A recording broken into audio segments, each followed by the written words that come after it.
Hello students, welcome to my YouTube channel. Indic knowledge system का एक important topic है आयुर्वेद से रिलेटेड, वो आज की वीडियो में हम कवर करेंगे। तो इसका इंट्रोडक्शन देखेंगे, जो मेन 8 ब्रांचेस है आयुर्वेद की वो भी कवर करेंगे, एंड बुक्स कौन कौन सी है आयुर्वेद से रिलेटेड वो भी देखेंगे, एंड पायनियर्स मतलब कि उनके जो प्रणेता हैं सबसे ज़्यादा जो आयुर्वेद से रिलेटेड उन्होंने इन्फॉर्मेशन प्रोवाइड करी है, उनसे रिलेटेड भी हम आज की वीडियो में कवर करेंगे। तो वीडियो को एंड तक ज़रूर देखिएगा, एंड अगर आप पहली बार चैनल पर आए हैं तो ज़रूर से सब्सक्राइब कर लीजिएगा। आइए स्टार्ट करते हैं। आयुर्वेद से रिलेटेड पहले इंट्रोडक्शन देख लेते हैं। इंग्लिश एंड हिंदी दोनों में लिखे हुए हैं, तो आप इंग्लिश में अच्छे से रीड कर लीजिएगा। वीडियो को पॉज करके मैं हिंदी में अच्छे से समझाऊँगी। आयुर्वेद का परिचय देख लेते हैं। आयुर्वेद समग्र उपचार की एक प्राचीन प्रणाली है जिसकी उत्पत्ति भारत में 5000 साल पहले हुई थी।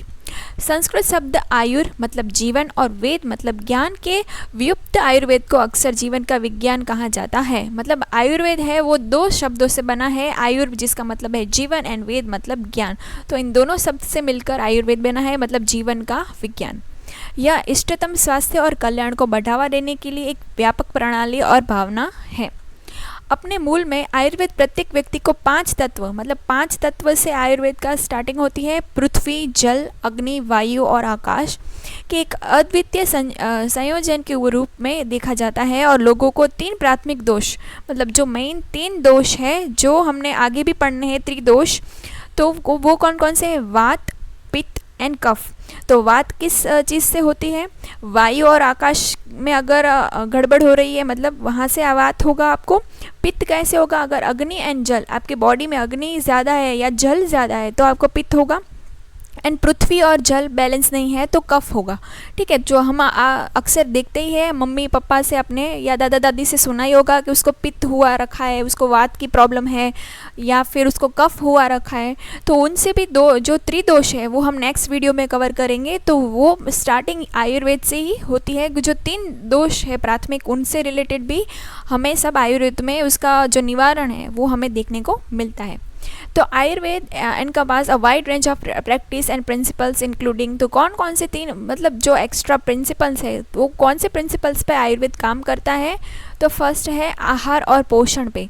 तो वो सबसे ज़्यादा महत्व इस पे देता है, हम क्या खाते हैं उस पर डिपेंड करता है कि खाद्य पदार्थों की सलाह देता है और व्यक्ति के दोषों को संतुलित करता है।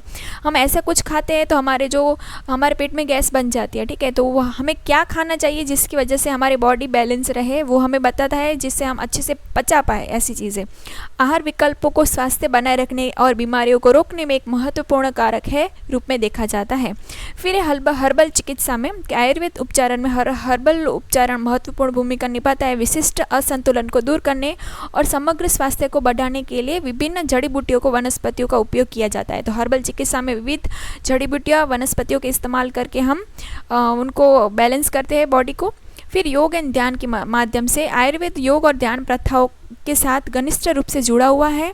योग शारीरिक लचीलापन और संतुलन बनाए रखने में मदद करता है, जबकि ध्यान हमें मानसिक स्पष्टता और आंतरिक शांति का समर्थन करता है। योग से हमने बॉडी हमारी सही रहती है और ध्यान करने से हमारा माइंड सही रहता है। फिर है massage and body therapist, detoxification, lifestyle recommendation, personalize approaches, mind body connection and preventing medicine. तो मालिश और शारीरिक उपचार में क्या देखेंगे कि आयुर्वेदिक मालिश और उपचार जैसे अभंग, तेल मालिश और शिरोधारा मतलब सिर पे माथे पे हम जो तेल डालते हैं और शरीर को जोड़ने, तनाव कम करने और ऊर्जा प्रवाह को बढ़ाने के लिए उपयोग किया जाता है। जैसे हम बोलते हैं ना स्पा करवा रहे हैं, बॉडी मसाज करवा रहे हैं, तो उनका भी हमारे आयुर्वेद में बहुत ज़्यादा महत्व है। हम बोलते हैं ना कि सिर में दर्द है तो हम तेल मालिश कर लेते हैं तो बॉडी पूरी मतलब रिलैक्स हो जाती है। तो वहीं से ये शुरुआत हुई है। फिर है विशरण, जिसमें क्या होगा, पंचकर्म जैसी प्रथाओं के माध्यम से शरीर से विशेषात्मक पदार्थ और अशुद्धियों को खत्म करने के लिए समय समय पर विशरण पर जोर देता है।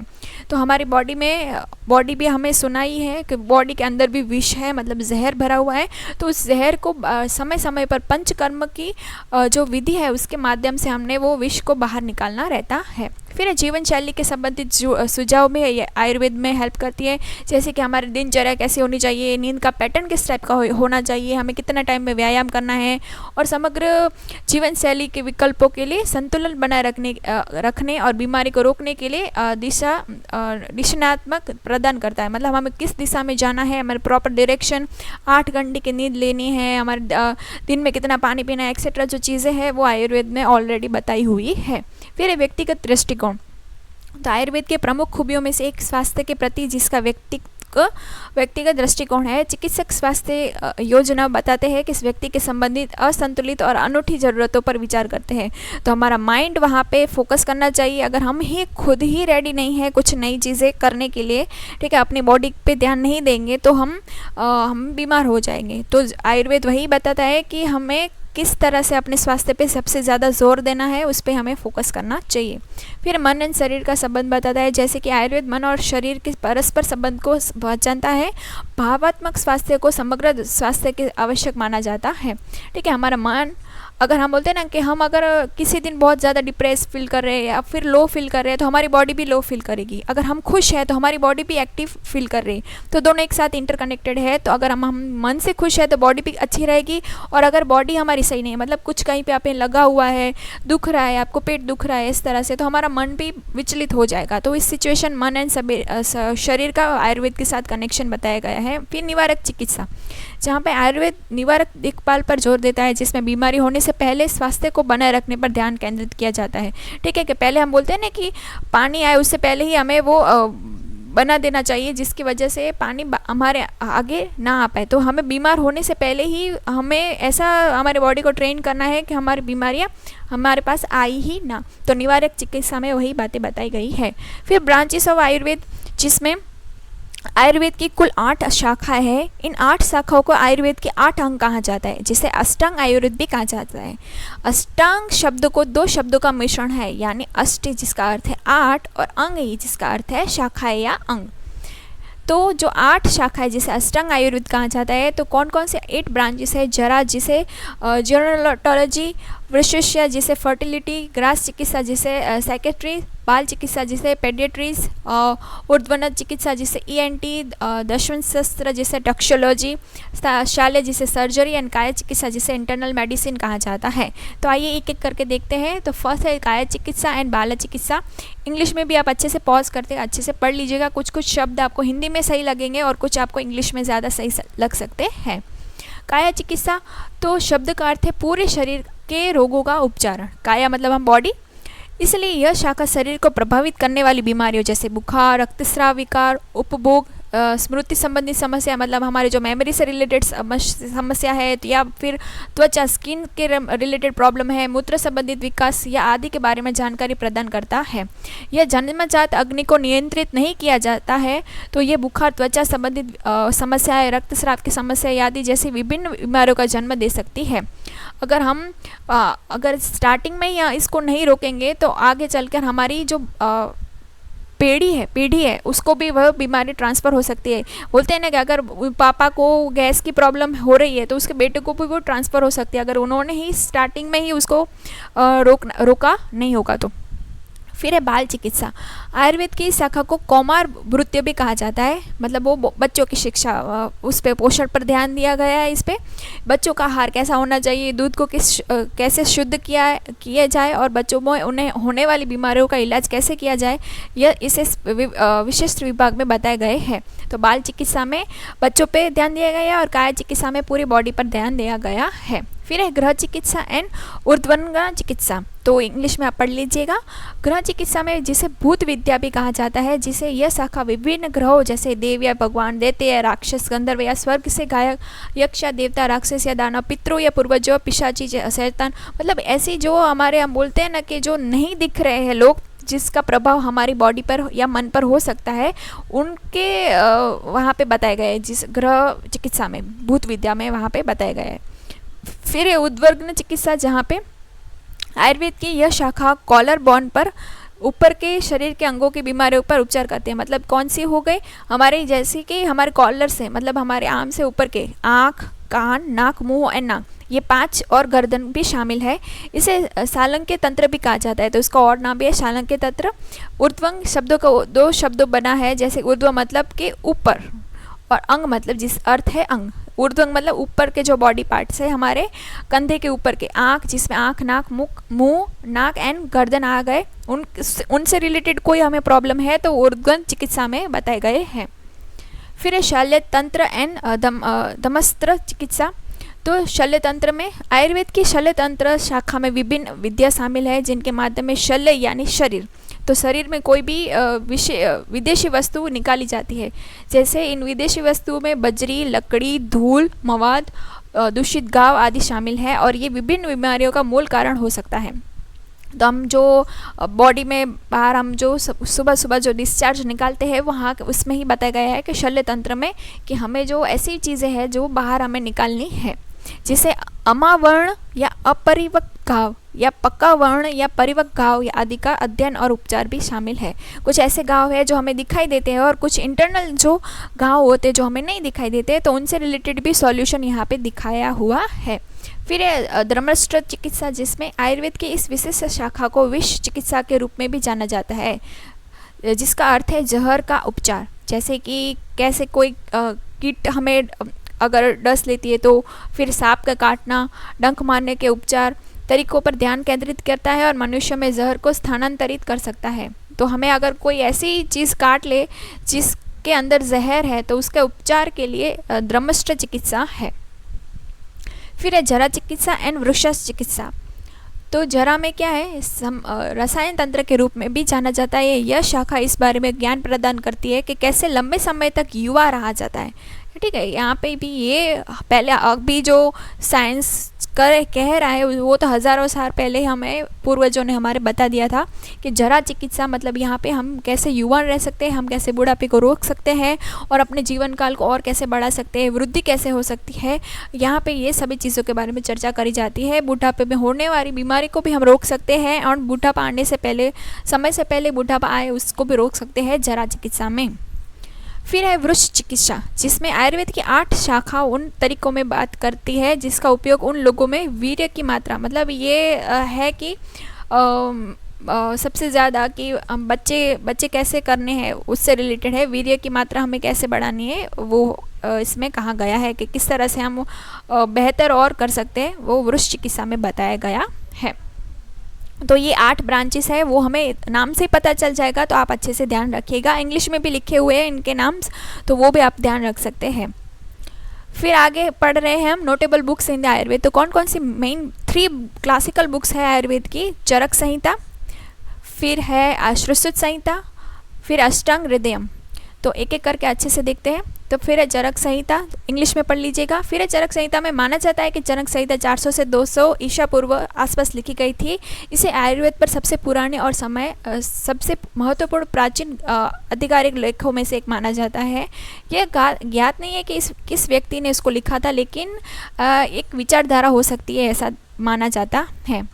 यह चरक के नाम से जाने जाने वाले व्यक्ति के विद्वानों या अनुयायियों के समूह से हो सकता है, या चरक नाम का एक व्यक्ति भी हो सकता है जिसने इसको रचा हुआ है।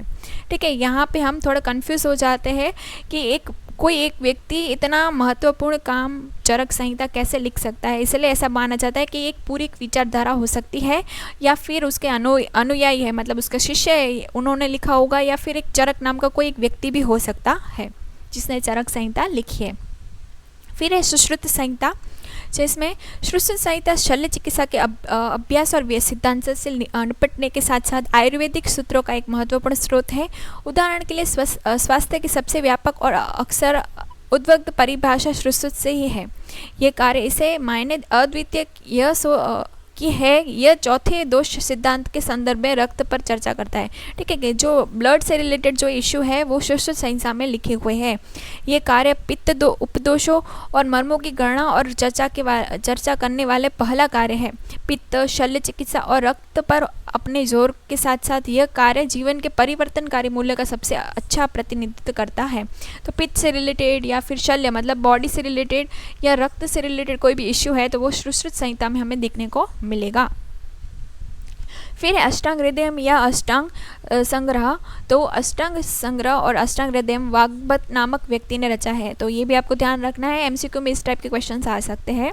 इस नाम वाले व्यक्ति या व्यक्तियों ने 2 रचनाएं हैं। अष्टांग संग्रह आकार में पद्य संख्या के हिसाब से लगभग 40% बड़ा है और मुख्य रूप से गद्य के साथ काव्य है। ठीक है, मतलब हम बोल रहे गद्य एंड पद्य। जो पद्य मतलब जो उसमें पोएट्री फॉर्म में लिखा होगा, एंड गद्य मतलब जो पाठ्यक्रम में हम लिखते हैं वो।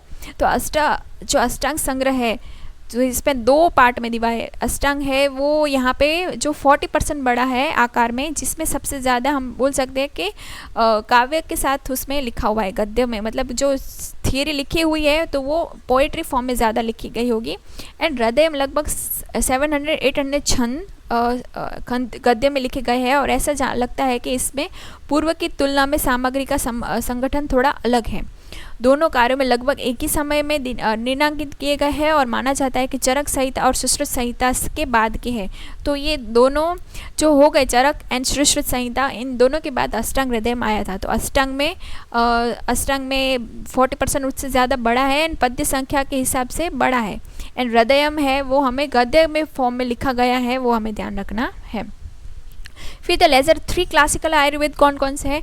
3 मेन थे और बाद में भी आए, जो लघु 3 कहा जाता है, जिसे इसमें है सारंगधर संहिता, जिसमें आयुर्वेद सिद्धांतों की संक्षिप्त व्याख्या लिखी गई है, जिसे सारंगधर ने लिखा हुआ है, जिसमें आयुर्वेदिक ज्ञान एक संक्षिप्त संस्करण के रूप में प्रस्तुत किया गया है। मतलब शॉर्ट एंड स्वीट में लिखा गया है। बहुत ज़्यादा लंबी चीज़ें बातें हैं, उनको शॉर्ट एंड स्वीट में इस फॉर्म में लिखा गया था, जिसमें जानबूझकर बहुत सारे विवरण छोड़ दिए गए, क्योंकि महान 3 काम पहले से ही व्यापक रूप से ज्ञात थे। ठीक है, जो ऑलरेडी 3 बुक्स में लिखे गए थे, तो उन्होंने वो रिपीट नहीं करा, जो शॉर्ट एंड स्वीट लिखना था वही उन्होंने बताया। ऐसा माना जाता है कि इस ग्रंथ की उत्पत्ति 15वीं शताब्दी ईस्वी सन में हुई थी। सारंगधर संहिता के पंचकर्म के उपयोग में किए जाते कई औषधि योगों की गणना और विवरण के सहारा जाता है, और इसमें नाड़ी के माध्यम से निदान का पहला शाब्दिक विस्तार शामिल है। तो पंचकर्म हमने देखा ना, जो जहाँ पे हमें पित्त एंड वात एंड कोई कफ से रिलेटेड जो प्रॉब्लम्स है, जो पंचकर्म की वजह से होती है, तो उनमें नाड़ी से के माध्यम से हम उसको किस तरह से सॉल्व कर सकते हैं, वो सारंगधर संहिता में लिखा गया है। फिर है भावा प्रकाश। ये 16वीं शताब्दी में लिखा गया शास्त्रीय ग्रंथों में से सबसे हाल का ग्रंथ है। यह पहले के शास्त्रीय ग्रंथों का एक सुव्यवस्थित और संक्षिप्त पुनः प्रस्तुतिकरण है। इसे अलग अलग मीटर के लगभग 10,268 श्लोक हैं। ये आमतौर पर काया चिकित्सा के संबंधित है, और इसमें निगुंट नामक एक बड़ा खंड है। तो ये आपको ध्यान रखना है, निगुंट नाम का एक बड़ा खंड है, जो कई खाद्य पदार्थों, पौधों और खनिजों की विशेषता बताता है। इसके कई सूत्र पहले के लेखों के सीधे उद्धरण है। ठीक है, तो यहाँ पे निगुंट नाम का एक बड़ा खंड है, ये ध्यान रखना है। और भाव से याद रखना है, काया चिकित्सा के साथ ये कनेक्टेड है। फिर है माधव निदानम। तो ये कार्य लगभग 700 ईसा में लिखा गया था, और यह बल यानी बच्चों और महिलाओं के विकार, शल्य, दमस्त्र जिसमें विष विज्ञान, सालक्य जिसमें कान, नाक और गला, और काय चिकित्सा के क्षेत्रों में रोगों की एक विस्तृत श्रृंखला को कवर करने के लिए बेशकीमती है। मतलब उसमें ऑलमोस्ट सभी चीज़ें कवर हो जाती है। जबकि यह ग्रंथ रोग एटियोलॉजी से रोग सिद्धांत, पॉड्रोमा और प्रमुख संकेतों और लक्षणों का विस्तृत विवरण लेता है। यह चिकित्सा के लिए स्पष्टीकरण या सुझाव नहीं देता। ठीक है, ये सिर्फ हमें उपचार के लिए बताता है, स्पष्टीकरण नहीं दे रहा है, ये हमें थोड़ा ध्यान रखना है। लेकिन यहाँ पे सबसे ज़्यादा ये ध्यान रखने की बात है कि ये बहुत सारी चीज़ों को कवर कर रहा है, जैसे कि बच्चों और महिलाओं में अगर कोई प्रॉब्लम हो रही है, विकार मतलब उनके विकास में कोई प्रॉब्लम है, ठीक है, बच्चे की हाइट नहीं बढ़ रही है, या महिलाओं में कुछ इश्यू है, मतलब उनके बॉडी टाइप में, तो वो सब चीज़ें यहाँ पे कवर होगी। एंड नाक, कान और गले से रिलेटेड कोई समस्या है तो वो माधव निदानम में लिखी हुई है। फिर पायोनियर्स ऑफ द आयुर्वेद, मतलब वहाँ पे प्रणेता कौन कौन थे, तो स्टार्टिंग में हम अश्विनी और अश्विनी कुमार से स्टार्ट हो रही है। ऋग्वेद में full of description of the medical of the Ashwini Kumar in treating the disease like the blindness, sterility, leprosy and other. As per some opinions they had learn Dadhichi Madhu Vidya that can turn dead lives. ठीक है, तो यहाँ पे भी अश्विनी या अश्विनी कुमार ने चिकित्सा कुशलता का वर्णन है, जिसे अंधेपन की समस्या हो या बांझपन की या कुष्ठ रोग या अन्य बीमारियों का इलाज कर सकते हैं। 5 मतलब जिसको बच्चा नहीं हो रहा है तो उनको भी इश्यू है तो वो यहाँ पे वो सॉल्व कर सकते हैं। कुछ लोगों को माना जाता है कि दधीची ने उन्हें मधु विद्या सिखाई थी। मतलब मधु विद्या मतलब क्या कि वो गई मरे हुए व्यक्ति को भी वो जीवित कर सकते थे, अश्विनी कुमार।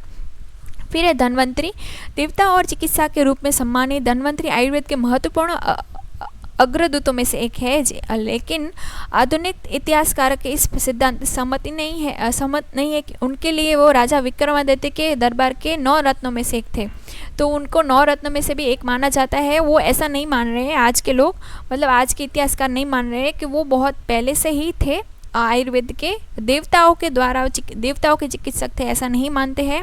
वो ऐसा मान रहे हैं कि राजा विक्रमादित्य के टाइम के वो 9 रत्नों में से एक थे। फिर है आत्रेय, आयुर्वेद के प्रसिद्ध अग्रदूतों में से एक है। आत्रेय ने इस स्वदेशी चिकित्सा पद्धति में बहुत योगदान दिया है। उन्होंने आयुर्वेद के अपने ज्ञान को अग्निवेश, बेला, जथुकर्ण, पराशरा, हरिता एंड जथुकर्ण के जैसे अपने कुछ योगी शिक्षकों को शिष्यों में फैला है। उन्होंने शिष्यों में से एक अग्निवेश, अपने ग्रंथ अग्निवेश तंत्र के लिए सबसे ज़्यादा जाने जाते हैं। तो आत्रेय है, उन्होंने ये हमें ध्यान रखने हैं कि उनके शिष्य के नाम थोड़े ध्यान रखने हैं एंड उन्होंने कौन सा ग्रंथ लिखा है अग्निवेश तंत्र, तो वो हमें ध्यान रखना है। फिर है सुश्रुता, जीविका एंड चरक। तो सुश्रुत संहिता शल्य चिकित्सा पर सबसे प्राचीन ग्रंथों में से एक है, जिसे सुश्रुत संहिता कहा गया है।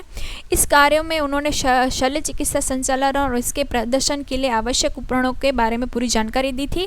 फिर है जीवक, तो तत्कालीन प्रसिद्ध तक्षशिला विद्यालय में प्रशिक्षित जीवक 6वीं शताब्दी ईसा पूर्व भिक्षु अत्रेय के प्रसिद्ध शिष्य थे। उन्होंने भगवान बुद्ध और उस काल में कुछ प्रसिद्ध सम्राटों को चिकित्सक होने का गर्व प्राप्त है।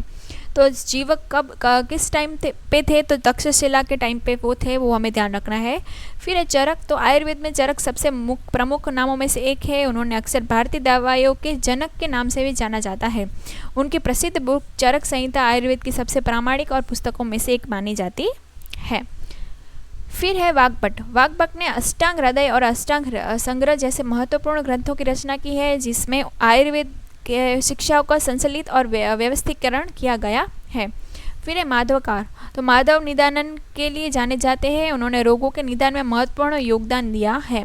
और भाव मिश्र के भाव प्रकाशन में खनिज और धातु आधारित उपचारों पर ध्यान दिया है। मतलब हम जो धातु है, बोलते हैं ना कि कुछ ऐसे इश्यू हुए हैं तो हम जो लोहे को घिसकर उस पे लगा दे तो हमें वो चीज़ है वो या वो चीज़ घाव है वो मिट जाता है।